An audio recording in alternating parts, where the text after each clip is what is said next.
man, my shoes are stinking. Sorry, Bentley.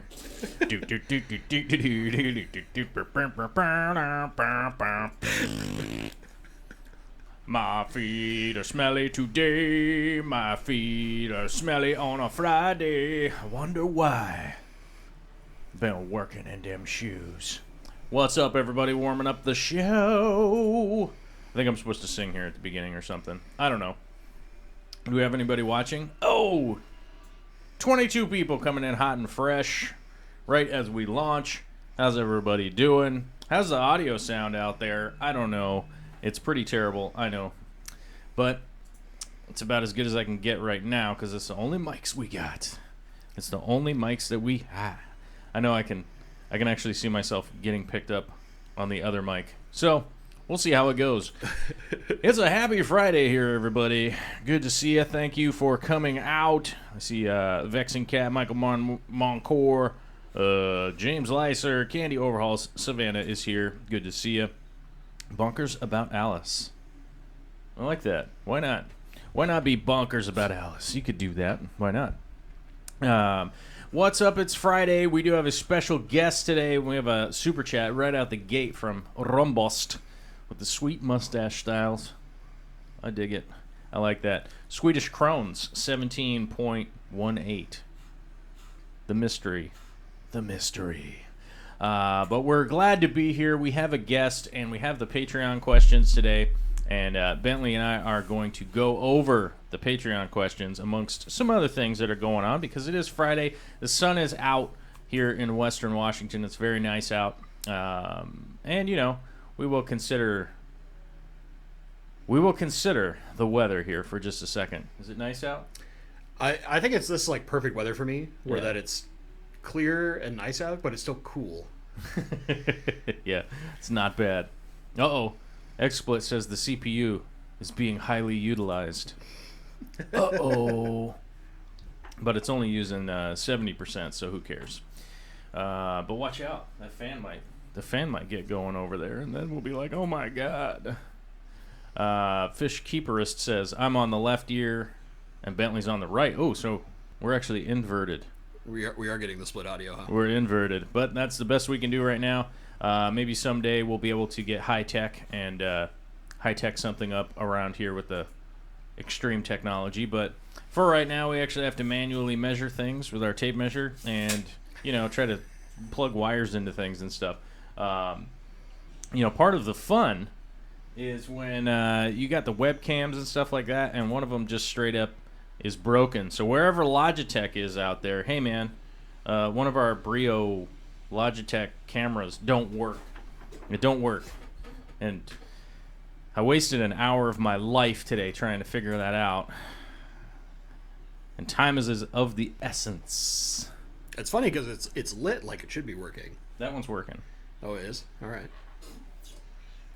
This one down here. Oh. Yeah. That one down there in the box is not working. Well, isn't that lovely? Yeah. But either way, let's go over to the other scene and introduce Bentley Pascal. Hopefully I spelt his name right. I think I have an extra E in there. You might. I don't know. I'm not Bentley? Is that right? Or is there an extra E? No, that's right. Is that correct? It's just like the car. I don't know. Okay. I was literally looking at it right now. I'm like, it feels like there's an extra E in there. Nope. 3 E's total between the first and last name. But I am a weirdo, so, you know, who knows. 3 E's in the first name, right? First and last. What? 2 E's in the first. 2 E's in the first. Yeah, I have an extra E in here. Oh, you did add extra E. All right. Hold on. Let me fix it. I can fix this during the show. Oh, it's so small. It's so tiny. How can I see the text in here? Yeah, I have an extra E in there. I'm like, that doesn't look right. I have shown up. Yeah, there we go. Like casually trying to watch chat on my phone down here. Yeah, we got a puffer eating in the middle. Yeah. And I'm over here and you're over there. I don't want to lay claims as to which side we're on because who knows what XSplit does when it comes time to broadcasting, because maybe I should invert us or something. I don't know. No, it'll be fine. Yeah, it looks good enough. But Bentley's here, and we're here to chat about some fish stuff. If you guys have questions and things, you can do whatever it is that you guys do over here in the chat. Moderators will be moderating you, so it's not even about me paying attention to the chat necessarily. It's I don't even know what I'm trying to say right now, but either way, you guys do what you got to do. We're gonna go over here, and we're gonna bring up our first thing of the day, which means I gotta click on a thing. Yeah, there we go. My first thing is from Kiwi Mamo. It says before and after sold his babies today, 30 to 40-ish Mickey Mouse platies. I miss them. Sad face. I know how that is. I miss fish too. I get that same I still feeling. have, I think, like 4 or 5 Mickey Mouse platies in my little 20 long by my bed upstairs. Let me pull that mic closer to you. Or I'll just move forward like this. Or that. Get right up on it. All right. Yeah. I got you condensed. Oh, that's fair. That's fair. I should know these things. I did once work in radio. Yeah. We don't have any isolation booths, but I think the new studio is going to have one. Nice. I'll put the guest in the isolation booth. Get in there. The chamber. That'll be weird. He says, I put my hand in the tank, and they all came swimming up to see what I had for them. It was empty, and the other hand had a net. I only got 4 on that first foul swoop. I feel like I had betrayed their trust. The babies scattered, feeling the treachery of my actions, and hid in every nook and cranny, forcing me to drain and pull down their tank. It took an hour to catch them all. Oh, man. I didn't think they enjoyed their first boat / car ride to be sold down the river at the local fish store. 2 hours later, the tank had been rescaped and filled. I found lots of Malaysian trumpet snails. It's so hard now with MTS to remember it's not multiple tank syndrome. It's Malaysian trumpet snails. Yeah. I only put 5 in there, but I don't think the Malaysian trumpet snails even trust you now. They're trying to climb out. Yes, they will after a water change, though. That definitely is. When you rescape a tank, the trumpet snails will go wild, and they'll go try and escape. That's for sure. There's new stuff everywhere for them to taste. The next project is going to be Panda Corys. I'm going to move my only female in with 2 males. Fingers crossed, we'll make more and I'll end up with more females. I have 8 in the community tank, but only the 1 girl. Not looking forward to trying to catch them all. I'm trying to remember, do you remember Panda Corys? What's the mix? Is it 1-to-1? 1 male, 1 female? So I think with a lot of Corys, you want more males than females. Okay. Just because, 1, the females are always bigger bodied, but 2, you're more likely to get breeding behavior if you have a heavier male mix. What do I know? I'm just a rainbow fish guy. Yeah, I'm just trying to remember off the top of my head if 1-to-1 is a good idea. I can't remember off the top of my head. I think 1-to-1 or like something like a 4 male, 3 female split is really good. Yeah, you can do it. I mean, if you only have 1 female, you might as well do 2 males, and if it looks like she's getting harassed too much, then you just pull 1 out. Yeah, if she's getting overly harassed, take 1 of those males out. But I do have to say, I like the rescape. It looks pretty good. And yeah, it is always a hard time to rehome fish when it comes time to do that. But we all cross that bridge at certain points in time in our fish keeping, aquarium keeping As I say, careers. a mutual friend of ours is going to be doing that not too long from now with Jimmy. What's that? Well, when he moves back to Ohio, he's rehoming a bunch of the fish that's in his tank and Corey's fish room. Oh, Jimmy's doing that? Yeah. I don't know. Like all his rainbows. Oh, okay. Yeah, I don't know. I have no clue. He had a video out today. It's a spoiler on that. Oh, okay. That he said that about. All right. Well, he probably knows a guy with a fish store that could help out. I mean, probably. Yeah. He's probably in a good position. It seems okay. Yeah. He'll probably be fine. Erica Sparza sent in, hey, Joel and community, been a long while and just tore down one of my 2 saltwater tanks and set it up back as a freshwater. Loving the look of it. Don't mind the piece of driftwood that won't sink. I don't think it ever will. It probably will. It probably will sink. It does take time. It's like Manzanita? It's this one up here, floating up here in the corner I'm up here. Oh. It's not Manzanita. It looks like Mopani or something like that. Yeah, some of the stuff that I always had the most trouble with is spiderwood. I've had to soak that stuff forever to get it to sink. I'll typically like add a rock to it or something. The last time that I was doing something with it, I knew ahead of time like I was going to soak it to try and get all the fungus out of it because I wasn't going to have anything living in that tank to feed off of it. I was going to plant cycle. Oh yeah. And I literally just put it outside in a bucket for about a month, and it still wasn't sinking.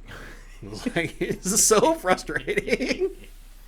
I think it's like, I always wonder why people like boil their wood, but I don't normally have the problems with that because I'll just attach it to something and then just let it go. Yeah. Yeah. That's kind of normally my thing. You know, you're a handy guy, unlike me. Well, yeah, I mean, you know, sometimes I cut my thumbs off though, so that's legit. You don't need those, right? It's a legit concern. I do need them, but it grew back. Oh, that's fine. Much to the doctor's chagrin, they were unhappy with that. They were super pissed. But Alyssa Bentley sent this in. If you guys remember Alyssa from the Wednesday show. Yeah. As somebody mentioned, this is the week of Bentleys. That's right. So far, this is the week of Bentleys. I don't know anymore. I've pushed it. It's pretty hard to find. There's not many. More than one. Yeah. Usually. Although Alyssa was telling me a funny story that at the GSAS, one of the coordinators there was thinking that Alyssa was your wife. Oh yeah. So I'll explain that a little bit just because I think it's hysterical. Our horticulture awards program chairperson, who is a fantastic person, he was giving out awards for the month, and he looked over to me and he's like, "I'm worried I'm going to mispronounce your wife's name wrong." And I looked at him like a deer in the headlights, right? Because as should be obvious, I do not have a wife. Like I have a significant other, but I was just like, my what? And it's like, yeah, Alyssa, and I'm like, oh, that's real funny. And the whole club really lost it. It was very embarrassing for him, but yeah. It was quite funny because then her certificate for her awards in the horticulture program said Alyssa Pascoe instead of Alyssa Bentley, so it's a combo of her first name and my last name. Yeah, it's super weird. Yeah, it's had to correct it. It's like no, she has the last name Bentley. I have the first name Bentley. Right. Yeah, I was like, that's a weird stretch, but yeah. Hey, we've all made clerical errors. That's for sure. But it's super funny. Like, I don't know if he was like reading it like, oh, you must have put your last name first. You know, like maybe that's what he was thinking. I don't know. It's very interesting though. But Alyssa sent this in. It says, fresh out of quarantine, the Ancestris Rio, don't know how to say the Aqua, I don't know how to say that. The orange spot bristle nose is how I normally call them. And I forget their L number.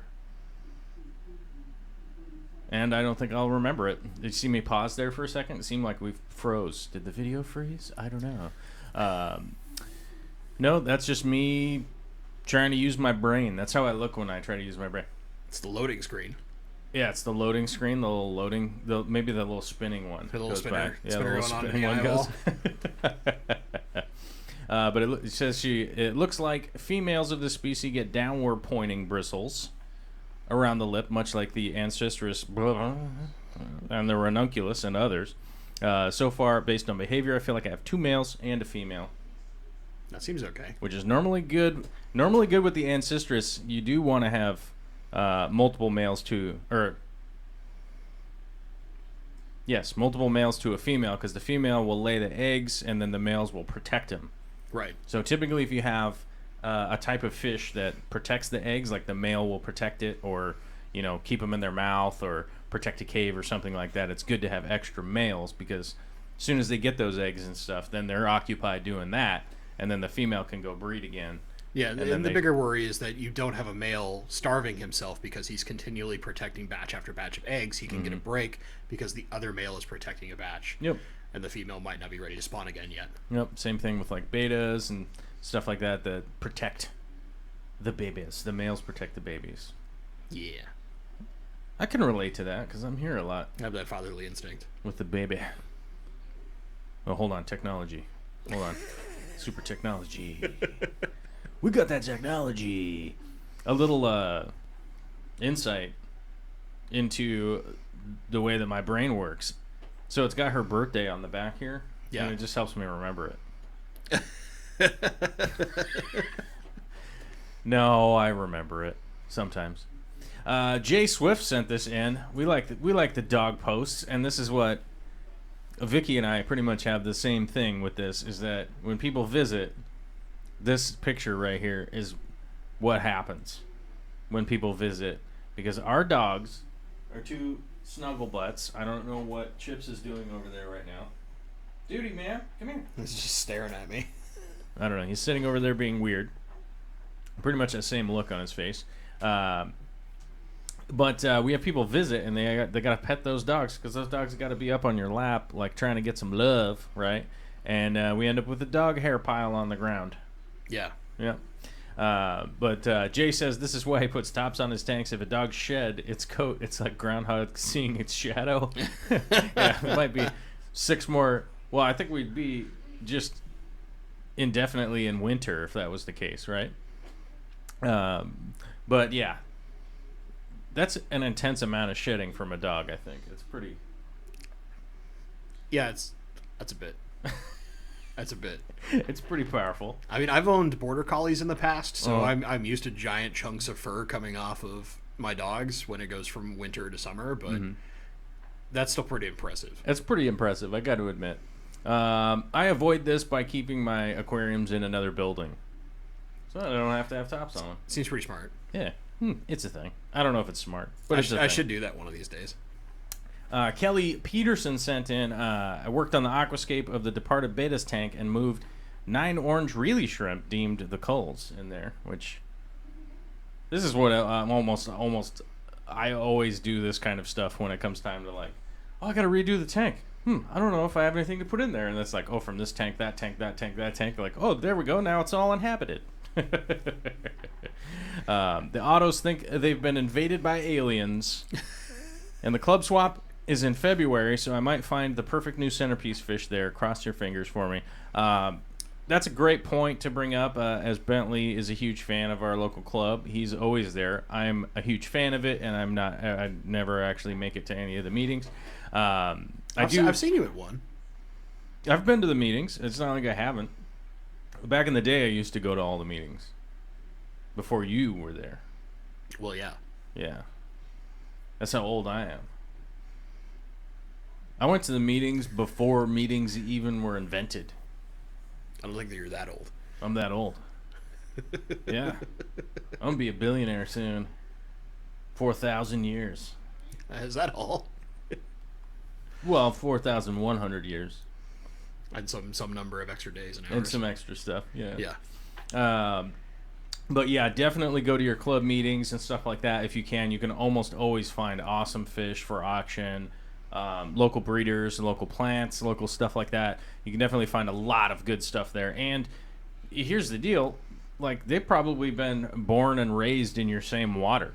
You know what I mean? Like, I think that's the best part about clubs, other than the ability to interact with other fish nerds, because a lot of fish nerds are not necessarily the most social people in the world. Oh, what? And the opportunity to, like, go meet No. other people who are both as enthusiastic about fish as you are, and might not normally come out until it's like, oh, it's related to fish. Of course I'll go. But I think the ability to get fish that are used to your local water is a godsend. Yeah. Like, you don't have to deal with issues about shipping. You always have that person who is probably an expert in that fish, I would hope, at least has some good knowledge on them. Yeah, at least where give you some pointers. You can ask questions, hey, if you're up here in Seattle, your water is crazy soft, there's like nothing in it. Are you buffering it in any way, shape, or form to try and prevent pH crashes? Or are Right. you just water changing more often? What are you doing? Blah, blah, blah. All those kind of questions that you can ask, and somebody can tell you just straight up, oh, I'm doing this, or I'm not doing anything. I water change once a month. They've lived in battery acid, as far as I'm concerned. Yeah. It's always awesome to be able to get that good advice from the person that's actually breeding them and stuff like that, especially locally too. Yeah. And one of the benefits also with that is normally you could get, like, at least a little bit of a relationship with that person and be like, oh, hey, maybe I got a plant or something you want, and you can maybe get some trading going on or something like that. That's the best I think personally that's the best way to, start to accumulate some of the things that you're looking for, right? Yeah. Is, Definitely. like maybe I'm looking for this thing and I can't find it or anything like that. Oh, let me call Bentley and see what he's doing, and be like, hey, do you got something? And I'll be like, I'll trade you something I got, that's going to be kind of the best way to go about it, because you start to think like, oh, maybe there's like 30 local people that are all independently looking for it, and it could almost be as simple as like Swift Aquarium right there. He'd be like, oh, I found it from this guy on, and here's the link. I'll shoot you the link or something like that. You know what I mean? It could even be just that you're like, and even somebody even had some already of the done the people- research. Like maybe they don't have it, but they're like, oh, I saw that on, whatever website. I was gonna say, some of my best connections are people that are members of my club but can never show up to meetings. Mm-hmm. And I've met them through other members of the club that I've done either trades with, or I've bought stuff from, and they've bought stuff from me, what have you. Before we're finally on that, like, hey, are you looking for anything? Right. Or I have all this stuff. Do you want anything out of it? Because I know that you have X that I want. Yeah. And plus, you could go to those auctions too. Oh, I would highly recommend wait for the really big auction, and then show up right at the end. yeah, show up for the last hour. Everyone's all super tired and they've already spent all their money and stuff, and you could even do the baller move of like, I just want to buy this whole table. Here's $300. And Well, sometimes that even that then- kind of, you could pull a crazy move like that, and you might be able to pull it off. Yeah, I've seen personally at our local auctions some stuff that you can either, there's kind of two sides of the coin. You can either go really early Yeah. and hit the very start of the auction, because a lot of times it's the first half hour of an auction is kind of quiet, and you Yeah. can sneak some really insane deals, They at don't- least locally here. Yeah, they don't do it early enough though for that to really work. Yeah, because one- it doesn't start until like 10 o'clock, so it's not like, oh, early bird gets the I worm. don't know. I have seen some people that are not awake before noon. So Well, not you or I. We are both pretty early risers, but I think like the last hour of auction. I think is that they always should the best. start the auction at like 6 a.m. so then I could show up and just get and be like, killer deals. yeah, and get all the stuff, and then get out and go get brunch. That would be nice. I'm a huge fan of brunch. Well, the best part about brunch is that if you go to an IHOP, it's always brunch. I try to not go to IHOP. Well, it's an option. I go to great lengths to not go to IHOP. I know what's in that food. It's not good. I worked there like, oh my God, 25 years ago. some, God. some number of They years haven't, you don't want they to haven't admit. changed they haven't changed the recipes either. It's all the same. Well, Kelly, that is great to hear. Those really shrimp, I am a little bit jealous of really shrimp. I just haven't pulled the trigger. Maybe one of these days I'll get back into some reallys, but I don't know. I'm waiting on the bamboos. Those are going to be our next big. You have the big move. the really looking shrimp that I like the most, which is the shadow panda. Yeah, I'll be breeding those. I love the way that. I mean, shrimp unless looks. the whole tank has a disaster or something like that, I they should be breeding. highly and doubt that will happen with you. It has happened. Yeah, I'm saying. I mean, I got a little faith. Got a little faith. things have happened in my days. Sometimes you get in a car crash. Sometimes there's a guy that just crashes into you on the freeway and then drives off real fast. And you're like, what was that all about? That was weird. Yeah, What was that dude doing? I luckily haven't had that. but Maybe he was on LSD. I've been dealing with. Maybe it was like a Hunter S. Thompson kind of thing, and he was just on like tons of LSD and just didn't even know it happened. Can't stay here. It's backcountry. I never got to. Yeah, I know. I never got to even ask the guy like, "What the hell, man?" Yeah, just gone. Yeah, because somebody else had gotten in a wreck, and they had pulled over behind me. They got in a little bump, fender Yeah. bender, and they pulled over behind me. So I pulled over, right? It was super dark and rainy out and everything, so there's all the headlights in my eyes and everything. So I just thought that was them, that they had pulled over. Ugh. And so I went back to those guys and I was like, dude, what's going on here, man? And the guy was like, oh, no, I hit this lady. Somebody else must have hit you. And I was like, oh, this is weird. Crazy. But some good Samaritans got the guy's plate and everything. So they That's called it good. in. That's Yeah. good. What was going on with you? Well, so I've been dealing with kind of by proxy is that Christmas Eve 2017, we had that kind of freak snowstorm here, which for us, a snowstorm is like 3 inches of snow hitting the ground. Is snowpocalypse in Seattle. So for those of you in like the Midwest that are used to feet, you'll probably laugh at this concept. But we got stuck trying to get home because the way we were going for a Christmas Eve thing with my family was closed. Okay. They just shut it down because of an accident. So we were spinning around and was like, all right, we'll get back to my house and then I'll call my dad and tell him, hey, I can't meet, blah, blah, blah. We get stuck on a hill. We had waited there for 3.5 hours for a tow truck because my girlfriend works for AAA and they kind of have priority service. Right. Before they then told her, we can't get you service. There are too many accidents.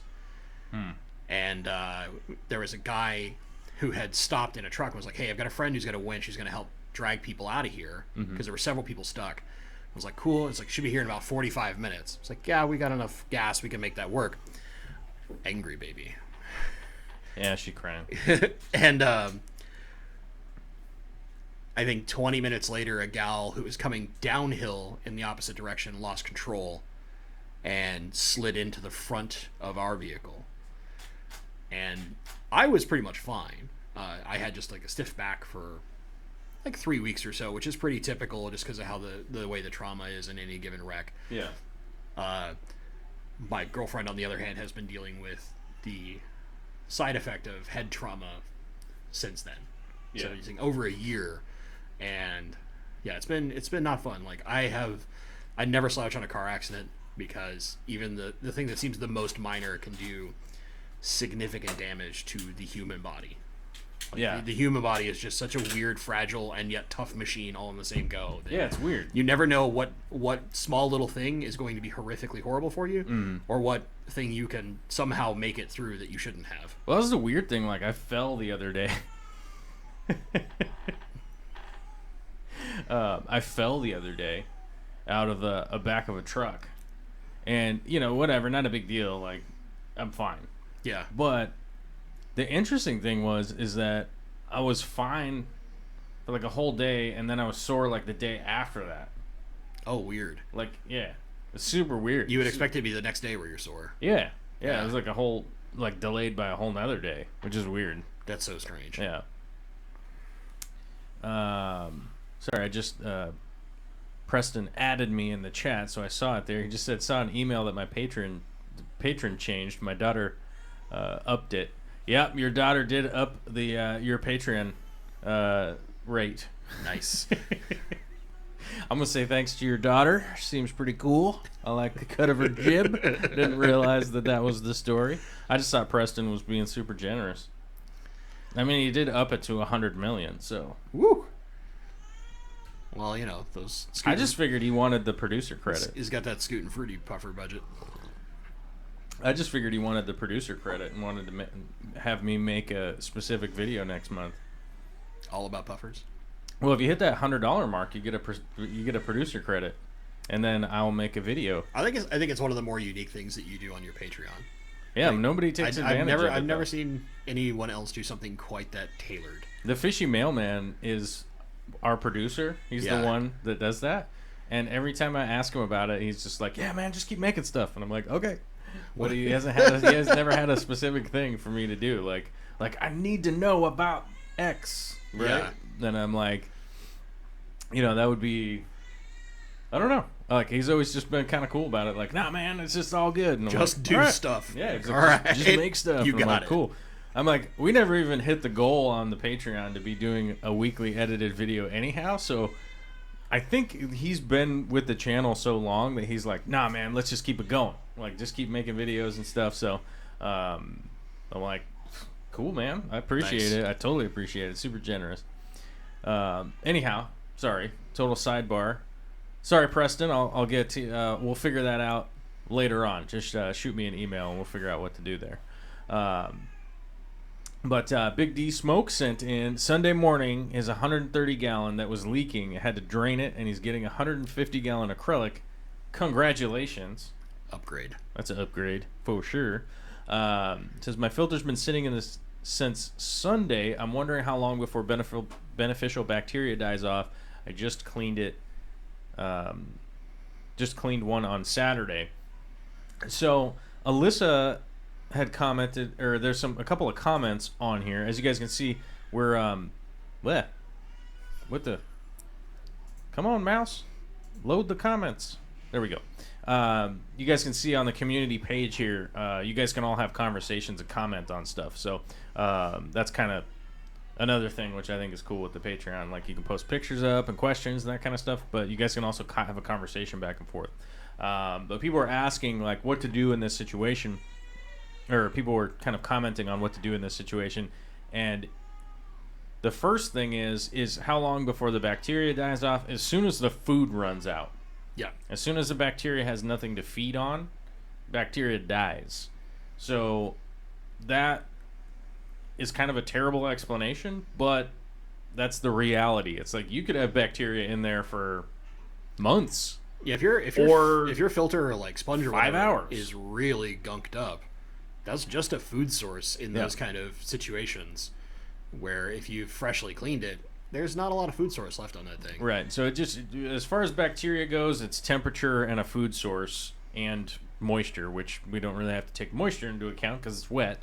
But it's just pretty much food source and temperature. So if it's super cold, bacteria can't really reproduce. Not zero. There are some extremophile bacteria that will still reproduce in freezing temperatures, but not. We don't typically have to deal with them very often. But it's just a food source and temperature considerations are pretty much the same thing that we're thinking about here. And if you run out of food for the bacteria, then the bacteria will die off. It can't continue to reproduce. Now, if you ever have this situation happen, this kind of specific situation, what I would recommend is to get you could go to a hardware store and get a trash can. I mean, you can get like a 20-gallon trash can. Yeah. That I mean, they cost like $15 or something like that. They were, the bigger they get, the more expensive they are. But I think like the 20-gallon ones are really affordable. Just fill that up with water and have the filter run through there. And then you could add a little bit of fish food in there if you like. You could add some, you could add some ammonia in there if you really want. But you just need to maintain that flow on it and make sure that there's a food source for the bacteria, because you could have stagnant water just sitting in a bucket and have bacteria grow in it as long as you're feeding it, but it's very difficult to like figure it out. You know what I mean? Yeah. Like, oh, is the bacteria in there doing good? I don't know, can't see it. So that's kind of the thing. But the easy way to do it would be to just get something that can cheaply hold water and run the filter. I think one of the best things for that specifically is there's those tough totes that Home Depot typically carries. They're not very expensive and they hold water without an issue. Mm-hmm. I think Zenzo from Tozawa Tanks has fairly recently talked about using those as effectively a stock tub. Mm-hmm. I think it was like 4 months ago or something like that. But yeah, I think a lot. I mean, I've seen, and there's plenty of people who've done it. But just to think of somebody, I normally recommend a trash can because all of the hardware stores have them. Yeah, they're always there. They're always there. Yeah. There's too many questions for people when they're like, will this tote actually hold water or fall apart? Right. So I always just recommend a garbage can, because a garbge can will hold water. Yeah, I think most people could recognize what a garbage can is. And then you might also get lucky and be like, oh, I upgraded the garbage can for the kitchen, and then your wife's happy. Nice. Or your spouse or whatever. Spouse. Because you didn't put a ring on it. Partner in crime. The POC. The person in charge. Ooh. Or the PIC. That's right. Steve Horton sent this in. He's got his youngest daughter got him a new pump for his birthday on Monday for his sump. The lock line outputs are coming on Friday. Once they settle on the filter pads I want, I will discontinue the Eheim and go all sump. Congratulations. And I just got a stupid email. All right, there we go. Why did I get a notification for an email? But Steve, congratulations, Steve. It's going to be pretty fun. And also, I would say that these Jabao, whatever, there's a bunch of companies that have these same DC-driven pumps. I think most people, once they start using these, are like, man, I'm never going back. you know. I will say this as someone who also uses several Eheim canisters across tanks. There is nothing I loathe more than knowing that I have to service my Eheim canisters. If all they did was put media baskets in those things to make them less of a pain in the rear to clean, I would probably love them a lot more. Like, that's why I love the FX6. It's got big baskets. It's super simple to clean. Mm-hmm. And I don't have to clean, even in like the big rainbow tank I don't have to clean that thing more than once every like 4 months. Like, it just can take such a beating. It's a ridiculous filter. The Eheims, if I space on them for more than like maybe 2 months, oh man, I regret it. It is such a mess to clean up, and usually I'm looking at like media that is not very neatly arranged in any way, shape, or form. So washing it in tank water is a pain to get the extra detritus off. Just a night. They're such great filters until you have to service them. Then they are a nightmare. Yeah. And it kills me because I love the Eheim as a product. I hate the Eheim as soon as I have to service it. Yeah. Yeah. Which is why I cannot wait to slowly transition things to Sumps. Just get rid of them altogether. Yeah, I think my biggest problem was always like there's always like a specific problem that would be wrong with a canister filter. Yeah. And then it's like finding that replacement part or whatever. You know, or like, oh no, I need to like cut the filter pad to like fit in here perfectly, or I just really didn't like dealing with canisters. You know, I dealt with them for years, and then eventually it was just like, I just need to get these out of my life, you know. So, I get where everybody's coming from, you know, on having to deal with them, because there's a lot of applications that you just, you know, you're getting started out, or maybe you like canisters or whatever. It's just kind of the reality of the thing. But Fun with Fish and a $7 Canadian super chat. I have no idea how much that is American, so $4.63, I'm gonna guess. I mean, even $7 US is like half a cup of Starbucks. So. Hey guys, how can I tell from looking at plants if I should fertilize them through the water or in the substrate? Now, I just posted a graphic here from the Aqua Enthusiast. Mad credit to the Aqua Enthusiast for putting this little graphic together. So high fives. Good on you.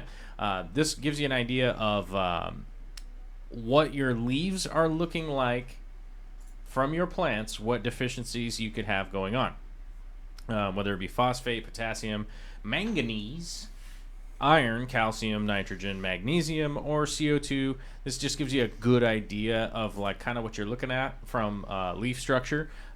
But almost every single plant will benefit from fertilizing the water column. It is super rare that you find a plant that only root feeds. And most of them will adapt one way or another. From that, I gotta figure out how to turn this graphic off. There we go. Most plants will adapt from only root feeding to be able to pick something up from the water column. So that's why I pretty much spend most of my energy and time fertilizing the water column. I find it much easier to do that, and it's much more, it's readily available. Once you've added fertilizer to the water column, it's there. Mm-hmm. And B, it's a lot easier to manage. You know, if you start to think about like, oh, I'm putting in root tabs and I'm putting this in and I'm putting that in, it's like, A, it's harder to add it. Yeah. I mean, it's not harder. I mean, it's just more work to add it. And then B, you don't know if you maybe have over-fertilized something, right? You may have over-fertilized, and it may be affecting your tank, and you don't really know it for a little while. You know what I mean? It's like you have that slower... Yeah. Like, oh, what is going on? Why do I have all this, like, black beard algae growing back here? It's like, oh, no, I put in too many root tabs, right?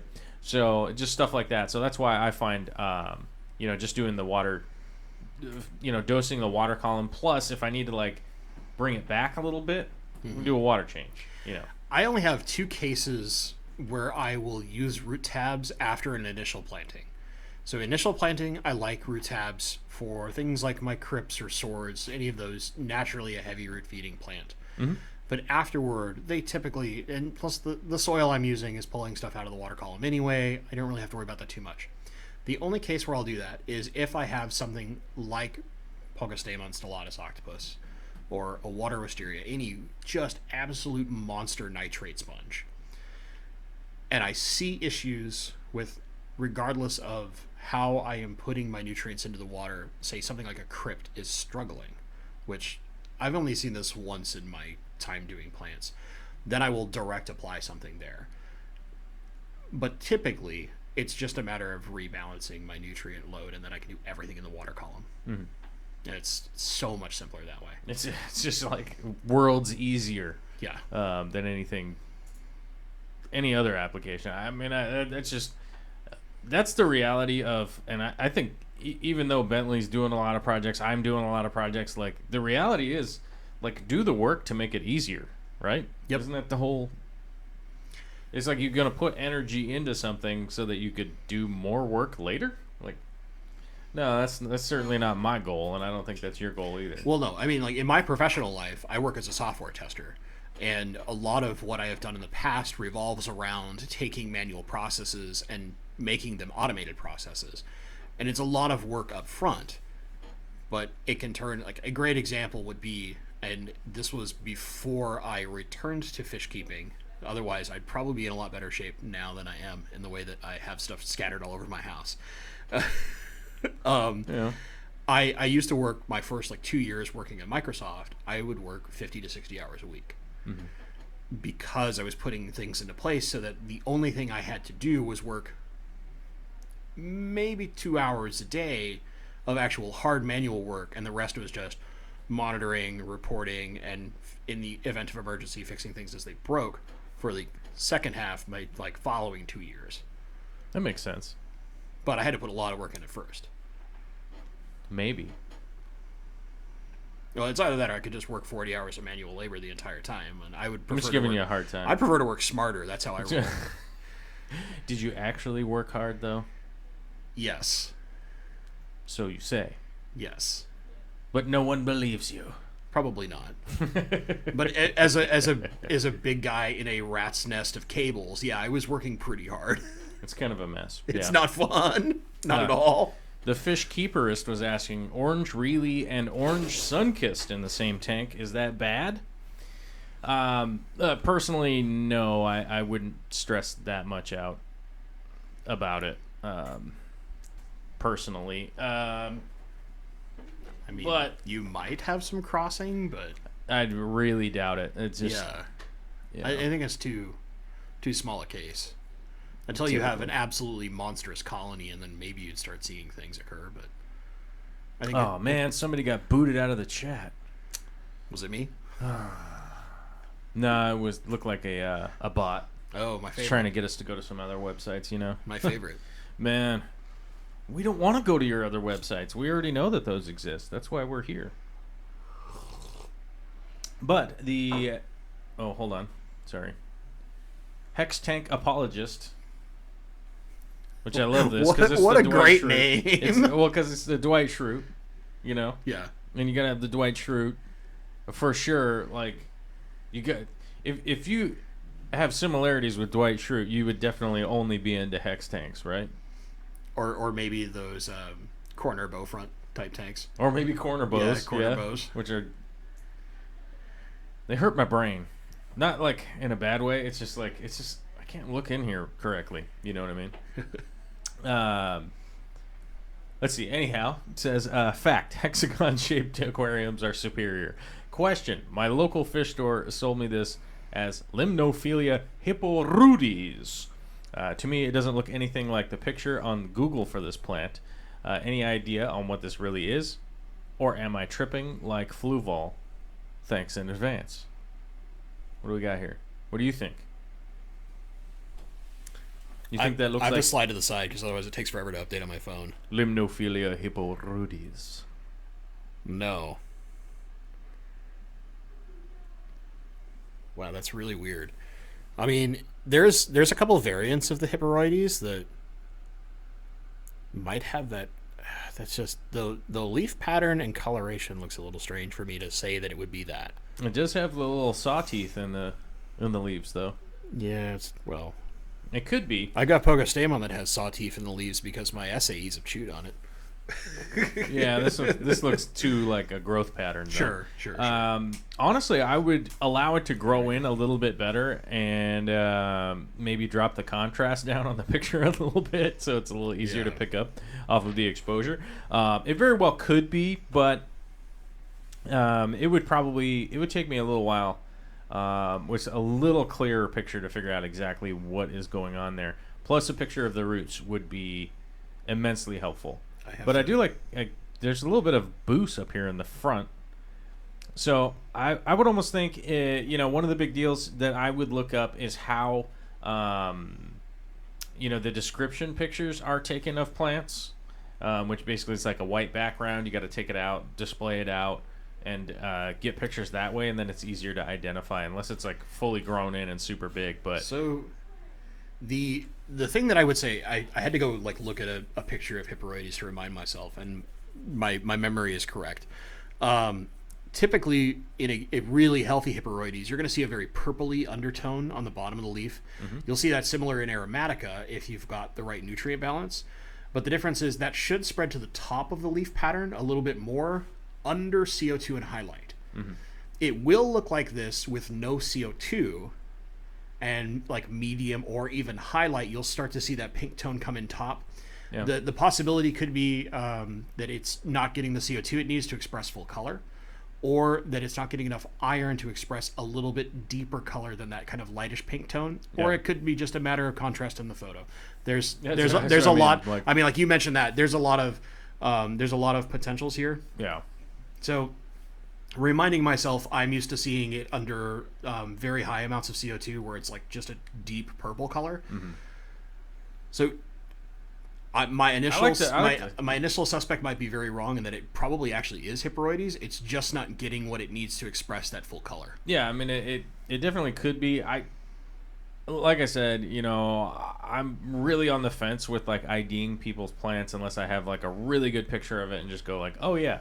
Yeah, it's tough. That's what's going on there. I can basically never tell someone exactly which crypt they own because if you listen to Kara Randall talk, until you can actually see the flower and cut into the flower to see the stamen inside, you literally cannot actually identify a cryptocoryne. Mm-hmm. It's impossible. Yep. And I say it like that because George Farmer does, and I love it. So. You love what? Cryptocoryne. Oh, cryptocoryne. I know. I don't say the E on the end. He says cryptocoryne. Oh, he's not quite. Come on, you're going Australian there, my friend. That's how he says it. I've hung out with him way too many times, and that's how he says it. It's hilarious. I always laugh at it.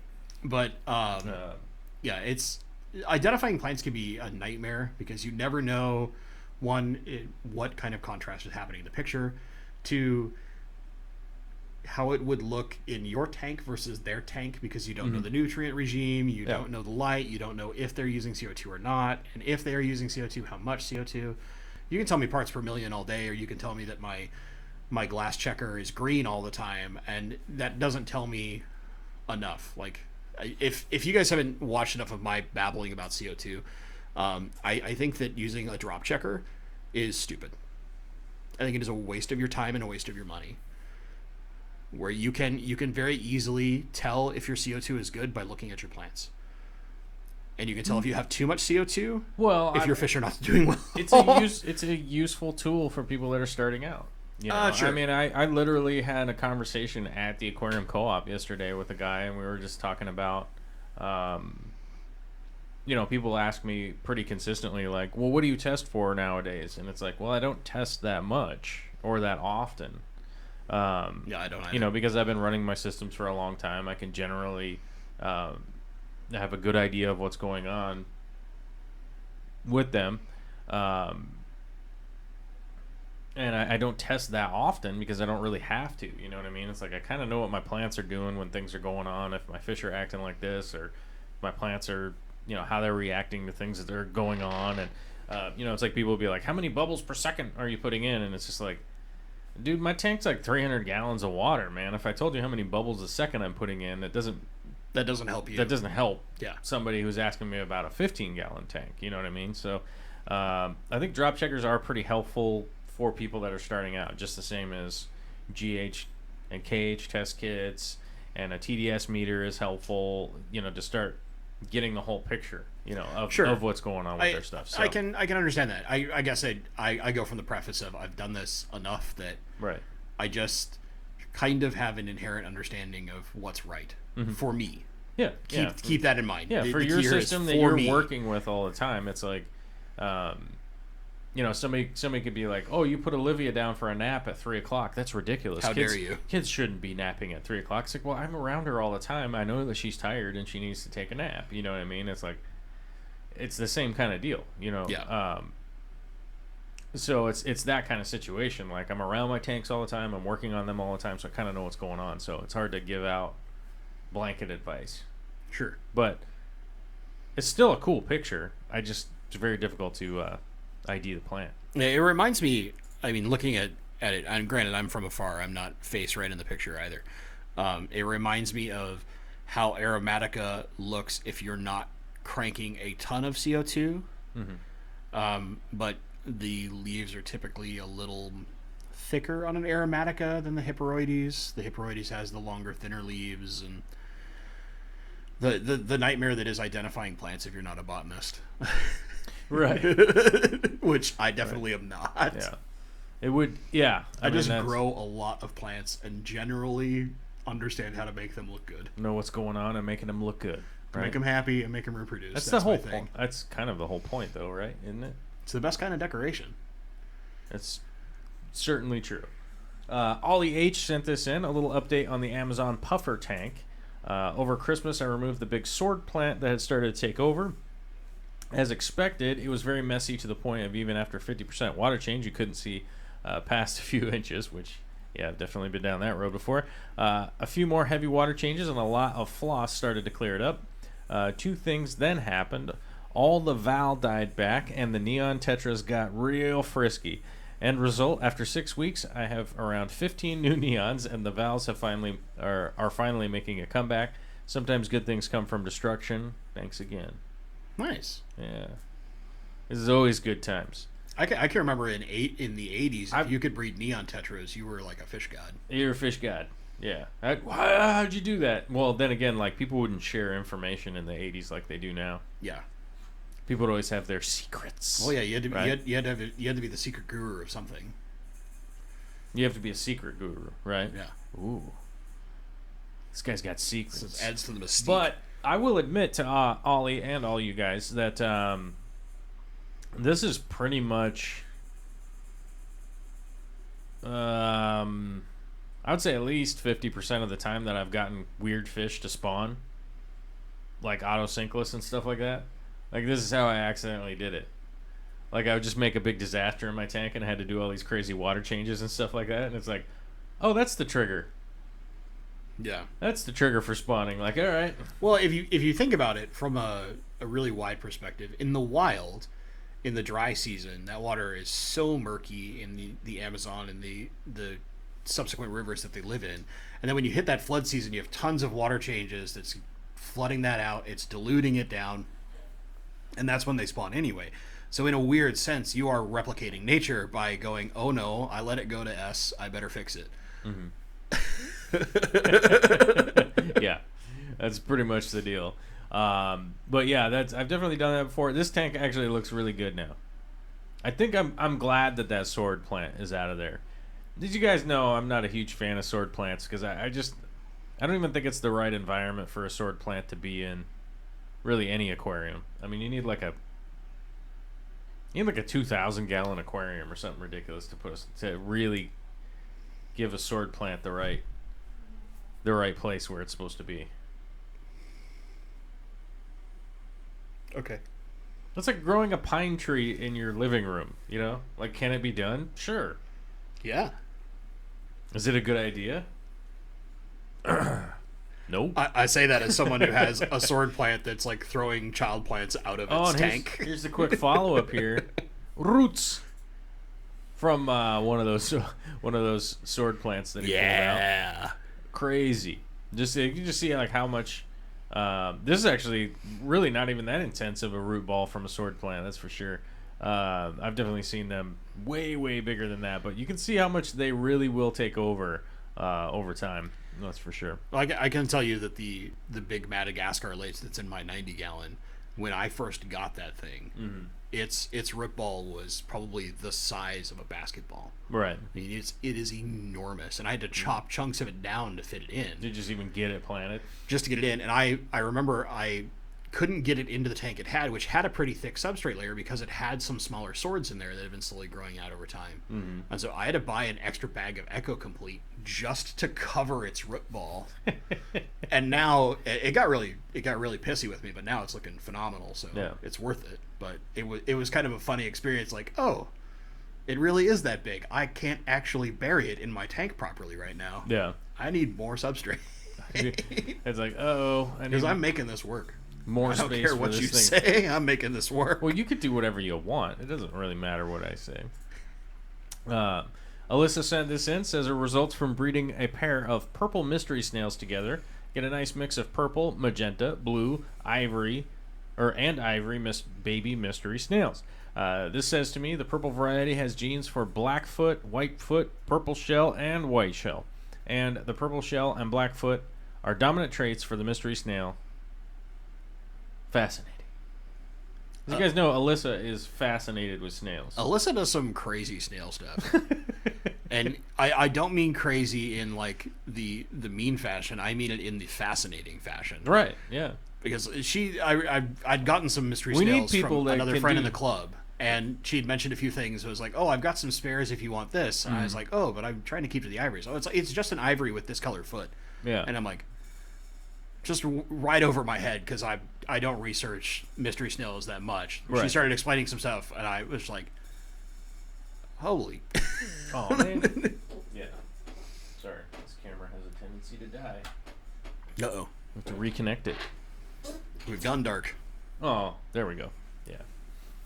Oh, now you're not zoomed in anymore. Now I got to configure it. Oh. That's why I wanted to use the other camera, but it won't. The other camera just won't even work. Well, this setup's far fancier than mine at my place, so. Well, it's only going to get fancier when we move to the new studio. Yeah. It's going to get fancier. I might even paint a painting for it. I don't know. But thanks for sending that in, Alyssa. It's definitely fascinating you doing all that snail stuff. This is our last post of the day on a Friday. We got a fish of the week from Johan, who's always sending in some cool good old fish. reliable Johan. Hey, he always sends in like a fish of the week post. I dig it.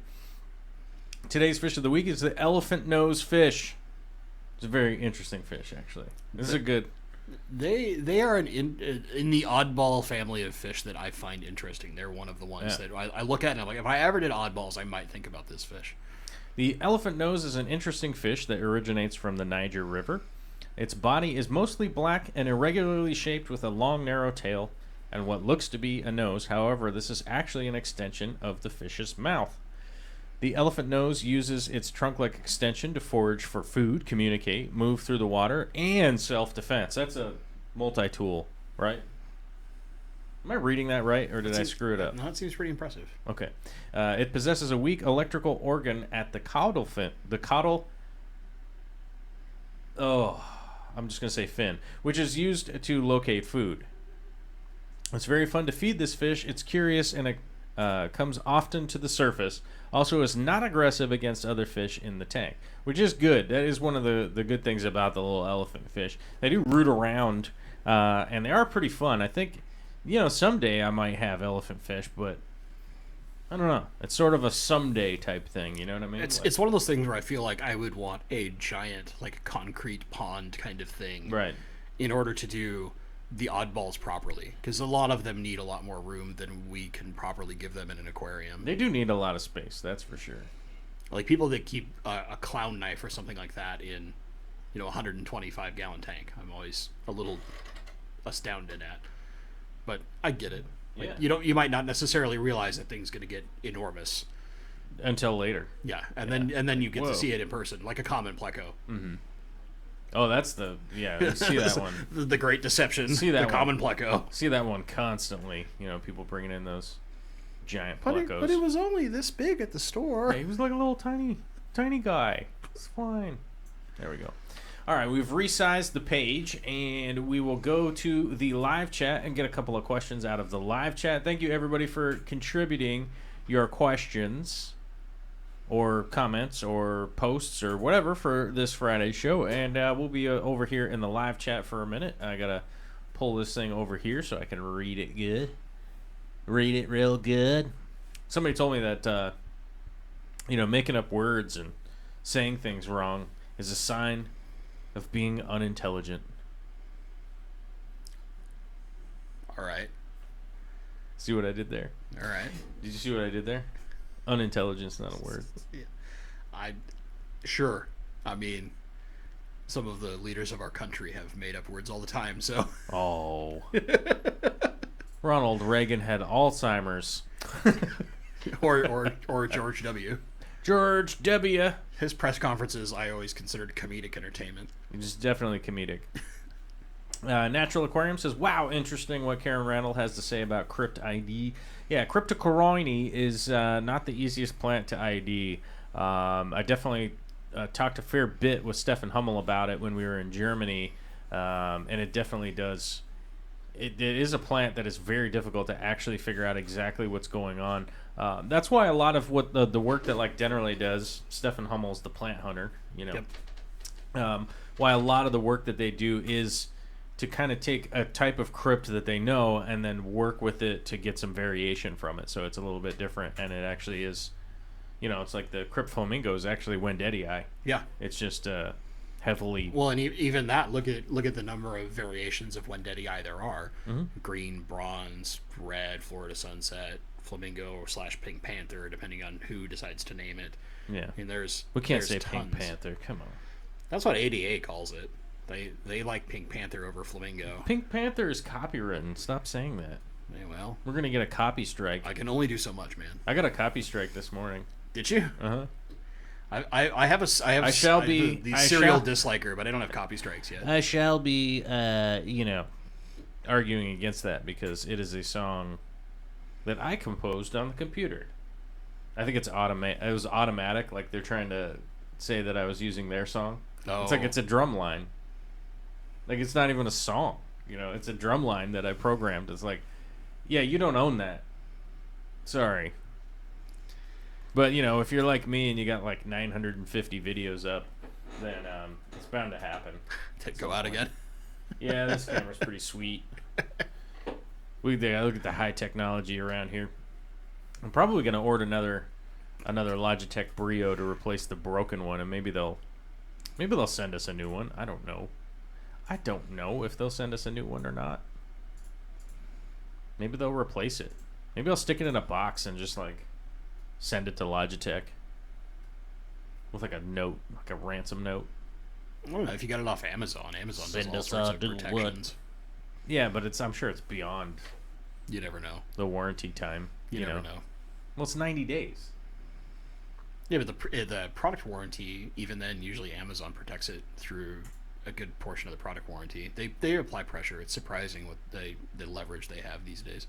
Well, it's Amazon's, but they also have the no, go away. That's true. They have that to me. They have the amount of money to tell you to just go away. Like, no. No, we're not going to do that. Who knows? Maybe somebody will sponsor the show and we'll get a new one. Oh, my weekend life is there. And she says, hey, Bentley's in the baby's room. Well, I'm in here too. Bentley shows up and I'm chopped liver. See how it is. I'm the father of your child. Dag nabbit. Can I still say that and not get in trouble? I can say dag nabbit, right? I think that's pretty fair. Is that legit? Barbara Jackson with a $5 super chat says, I can never say this right the first time. Trifasciata. Oh, man. Got it right. Fry 3 months in a 5-gallon. Time to move to a bigger tank. Only 2 hatched. And what's the next size up? Thanks for the amazing live stream. So you're talking Melanotaenia trifasciata. Yeah, she didn't write it out. She said M. Yeah, in most of the rainbow nerds, we just abbreviate it either M, C, or G because the rainbow.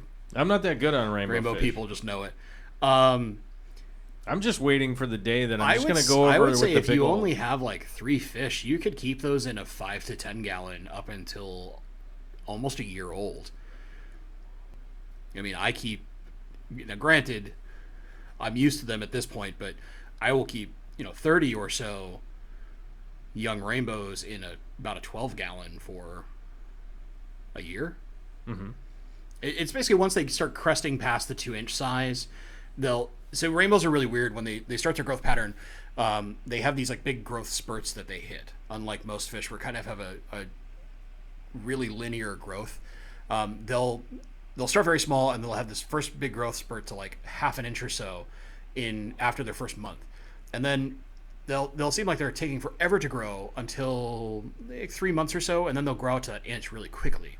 Then from there, they'll start putting on a little bit of that body height, and then it takes about until the 6 to 9 month mark, depending on how you're feeding them. Like if you're using a lot of live brine shrimp, it's going to come more towards 6 month, as opposed to if you're using powdered up flake food, it'll take that 9 month range. Then they'll do that big push to like the 2-inch range and get that full rainbow body shape going. Once they hit that size, they want that more room just for the purpose of swimming around. It encourages a little bit more growth and gets them toward full adult color and toward that 3 to 3.5 inch size. And as a trifasciata, they're going to get upwards of about 5.5 inches, depending on which river they came from. Like a goiter river usually gets between 5 and 5.5. Some of the others stay in the like 4.5 to 5 range. It really just depends on which capture point they're from. But in general, trifasciatas are some of the bigger ones. Yeah. And once you get them past, I would say that 2-inch mark, moving them to something even just like a 20 long is good. Although realistically, you want to get them into something like a 40 breeder or a 75, something like that. Give them that longer running room. Right. And then you'll see a lot of growth and color come in quite a bit faster. Well, what I was about to say right at the beginning there was, I'm just waiting for the day I come over to your house, sneak into your house with a bass net and just steal like 20 rainbow fish, and then I'll put them in a real big tank. Well, that's all I'm doing. Pretty soon, because I know you got all your breeding racks and all that kind of stuff between like. I need more. Between you and Dean and everybody, like you guys are doing all your breeding projects. I'm like, you guys do that, because I don't have time for that. Well, I will say this, and you guys probably don't have time for it either. But you actually, I need more tanks so that I can raise more fry. Yeah. But the project that I intend to work with you on, as far as one of the acrylic systems I want to build out, which we've talked about minorly, and I've talked about some of my videos. That's going to be about 100-gallon tank. It's that one with the really weird dimensions, the 54 by 20 by 20. And that's going to be single species, because I got a small army of Blaheri rainbow fish. Yeah. And I want to put just those, because those things on their own in a big group are like magic to watch. Yeah, they're really cool. Even as little fish where they're just barely getting the orange in the tails on the males, they're so fun to watch in the little 20 long that they're in. Yeah. Because they're such a just like active and I swear we saw some of those in colorful fish. Minnesota somewhere. I wouldn't be surprised. They're starting, the good ones are starting to spread a lot more. There is a line that has been pond bred that has really bad color, and I have one of those. It's that guy that's like big and kind of salmon colored that's in my big community tank. That's really muddled genetics on that fish. Right. The good genetics, like the front half of that fish is going to be a nice green color, and then the back gets that kind of like pinky orange tone, and they look so much better like that. Why would they call them rainbow fish? It's weird.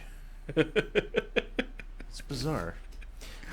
It's as if they have many colors. Alvin Alejo with a $10 super chat. You guys are going crazy with super chats today. Says, my protein skimmer stopped working. Now on a hunt for a new one. They are super expensive. Can't really do much while being on the other side of the world. Wifey is doing the best that she can. I can give you guys a 100% skimmer recommendation. Hold on a second. I'll look it up, and maybe Bentley will talk about something for a second. In chat, Natural Aquariums asked a question about Praecox rainbows, so the dwarf neon rainbow, about how big the fry need to be before you can put them in with the adults. Both Dean and I have talked about this quite a bit, that Praecox are a little less predatory on their fry than some of the larger rainbows are. So I would say once you get to an inch, they're probably safe. If you want to be super safe, you wait till they get a little bit of the kind of the height in their body size starts kicking in. Because a rainbow's mouth is very small in the grand scheme of things. And more importantly, the way that rainbow fish are, you have their mouth, which is big for the size of their head, but is small compared to most 5-inch fish. Like you think of cichlids. Cichlids have huge mouths comparatively. But their throat is actually slightly smaller than their mouth, and they instinctively know that something that fits in my mouth is probably too small for my throat and I can't eat that. Occasionally they're dumb and try anyway, because rainbow fish are not the smartest fish in the world. But I would say once you get to about an inch, you're probably safe. If you really want to be super safe, you go for that like inch and a half to somewhere where you're getting that bigger body height. When that body height starts kicking in and they start stop looking very slender and start getting that rainbow body shape in, you're fine. The prey cocks can't eat their young at that size. They're way too big for their mouths. Yeah. The more important part is actually worrying about the adult prey cocks out competing the young for food. Which is where I would really say that inch size matters, because now they're fast enough and can kind of bully their way in a little bit to make sure they're getting food. Yeah. That always is a big deal with breeding. Is like, man, trying to feed everybody is pretty difficult, and that's more often than not. You need to like, especially rainbows, because they're such boisterous eaters, and they're not afraid to like bully the other fish out of the way. You really do need to be kind of careful on that. They're 100% all over it. Yeah, they're just like, is it food? It is the best day ever. Yeah. Has it been more than 20 minutes? Where's the next food? That's right. I need more food. I'm hungry. I'm hungry. You guys, I'm hungry. Somebody send me a sandwich. I'm super hungry right now.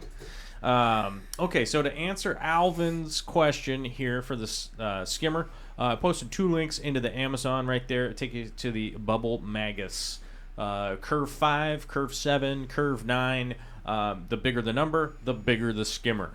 On my system right now, I'm running the Bubble Magus 5.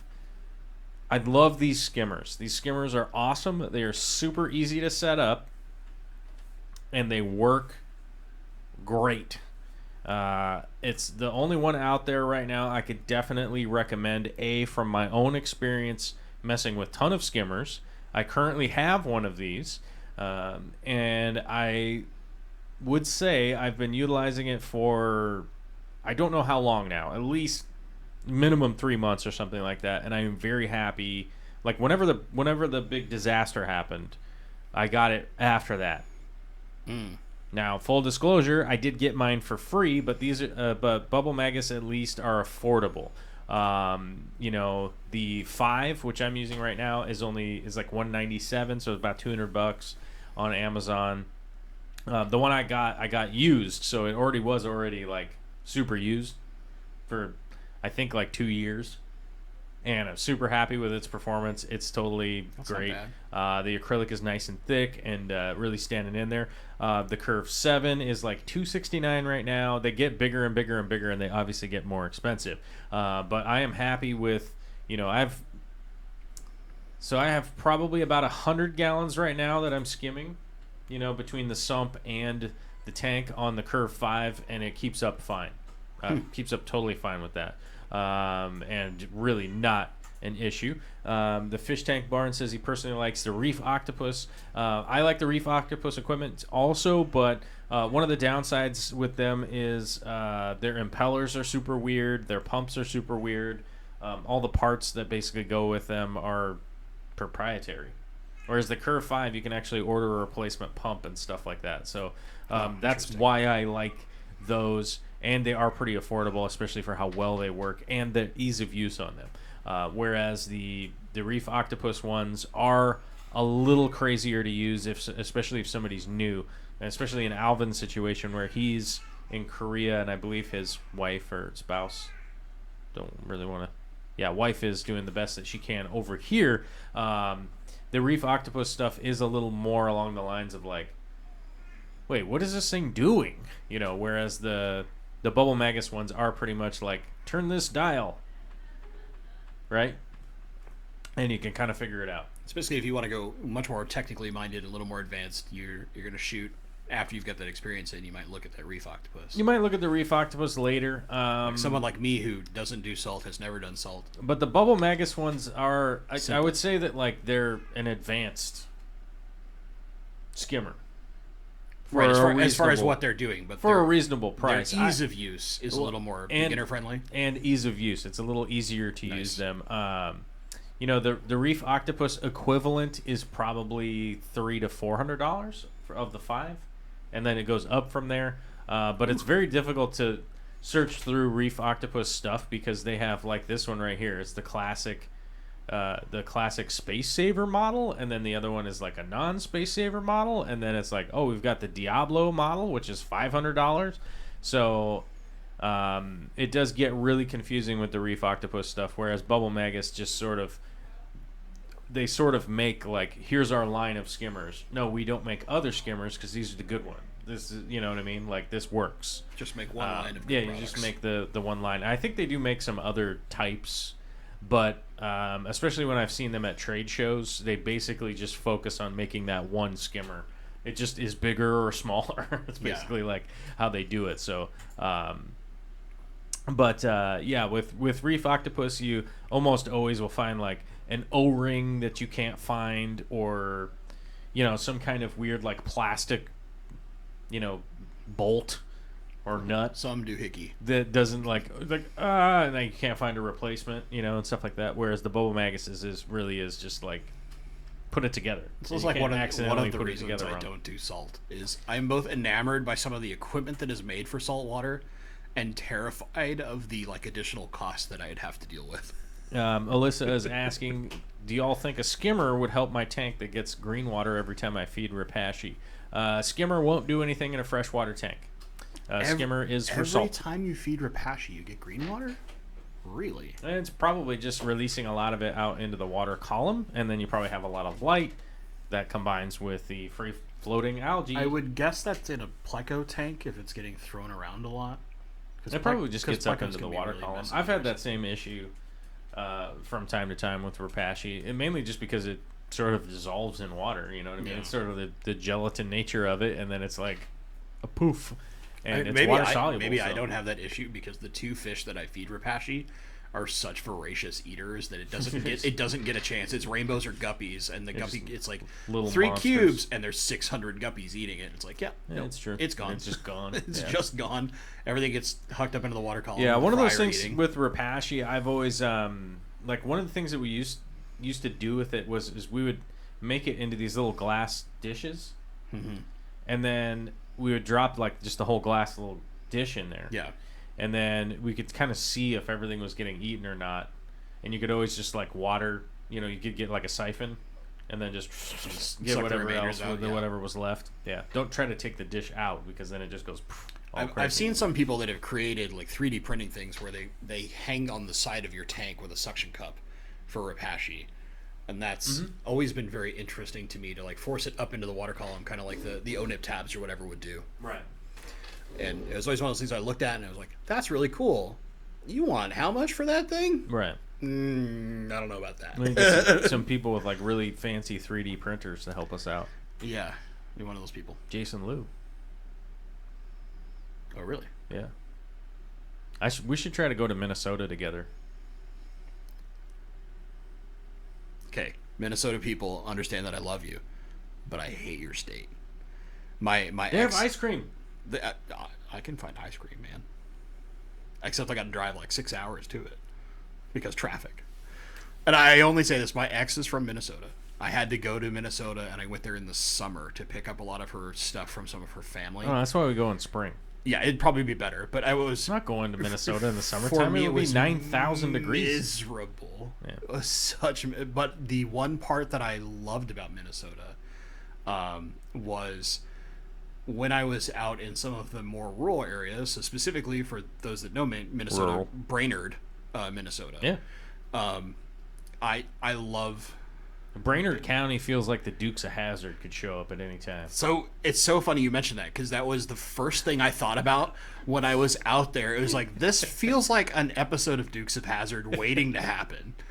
And I like those areas a little bit more. You see the General Lee just flying over a river. But when I was trying to drive through the cities, whoa. It's a mess.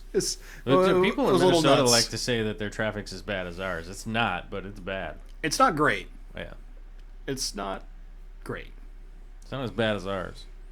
We had 2 hours on the freeway because people crashed on the other side of the road. All right, well, we're coming up on the end of the show. I don't mean to cut you off, Bentley. I don't. So nobody get mad at me. Everybody hit that like button. Everybody hit that subscribe button. Everybody hit the share. Share this out with your grandma. If you guys want to have more people on the show, do your thing to help promote other people to come on the show, right? Yeah. If you want to see more Bentley, if you want to see more Alyssa, if you want to see other people on the show, we got to promote it. That's what we got to do. There's 120 people here right now, so you might as well hit the like button and hit the share button and hit all the buttons and the buttons. You could always go through the link that will be in the pinned comment down below and go to Aquarium Co-op and buy a bunch of stuff at Aquarium Co-op, or the Amazon link and buy a bunch of stuff at the Amazon link, or even better, you could always go over to the Patreon page and have your daughter fill it out just like Preston did and go ahead and become a new producer of the show, because you could do that. And you could become a producer of the show, and you could be like, you need to shoot a video with Bentley this month. And then I'd be like, oh, man, now I got to go over there. You can make that happen. Yeah, you could make that happen. That's something that you could do as a producer. You could be like, you got to just make a video with Bentley. I need to know about trap fasciitis or something. I think that's a skin disease. But anyhow, I hope everybody has a fantastic Friday out there. Don't get too weird. Take it easy over the weekend. But like I said, help us promo, because that's just how it works. It's just we got a community here, and we got to communitize the community nation fam squad army. But don't do any burnouts in the middle of the road. Don't forget to feed your fish maybe some rapashi or whatever, hikari, maybe Sarah food. I don't know. Just feed your fish, man. Keep them healthy and do your thing. What do you got? Stay awesome. Stay awesome. All right.